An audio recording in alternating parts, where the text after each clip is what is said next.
Hello friend, આજે આપણે મુલાકાત લેવાના છીએ દુનિયાની સૌથી ઊંચી પ્રતિમા સ્ટેચ્યુ ઓફ યુનિટી, જે ભારતના લોખંડી પુરુષ સરદાર વલ્લભભાઈ પટેલને સમર્પિત છે. એટલે આપણે પકડી લીધી બસ. ત્યાં તમે પાર્કિંગમાંથી ગાડી મૂકો એટલે તમને ટિકિટ મળી જશે બસ સ્ટેજ જ્યાં જે જોવું છે એની. અને આપણે ટિકિટ લઈ અને બેઠી ગયા બસમાં.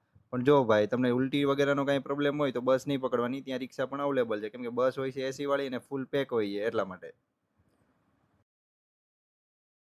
अच्छा, हमको सिखा रिया है। અહીંથી તમે વ્યૂ પણ જોઈ શકો છો સ્ટેચ્યુનો. અને ઓનલાઈન ને બધા એવું કહેતા હોય કે ટિકિટ ત્યાં ઓનલાઈન કરાવવાની, એવું નથી. તમને ત્યાં જ ટિકિટ બે જગ્યાએ મળી જશે. આપણે ગેટ પાસે, આપણે પાર્કિંગમાં ગાડી મૂકીને આવો એટલે ત્યાં ટિકિટ મળી જાય છે ઓફલાઈન. બસ પગી ગઈ ગેટ પાસે, ટિકિટ વગેરે ચેક કરીને આપણે વહી ગયા અંદર.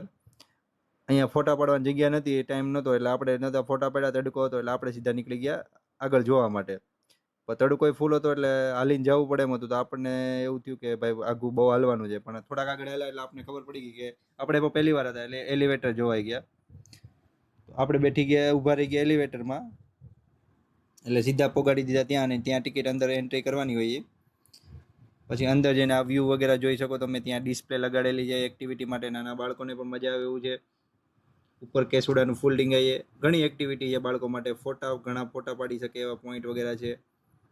આ આપણે છીએ નીચેના ફ્લોરમાં. આપણે વહી ગયા ઉપર. ઉપર અહીંયા તમે આવો છો એટલે ફૂલ પવન હતો.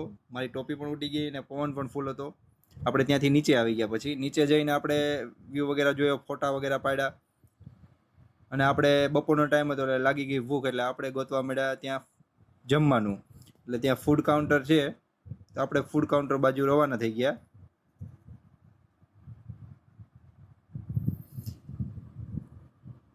Thank you.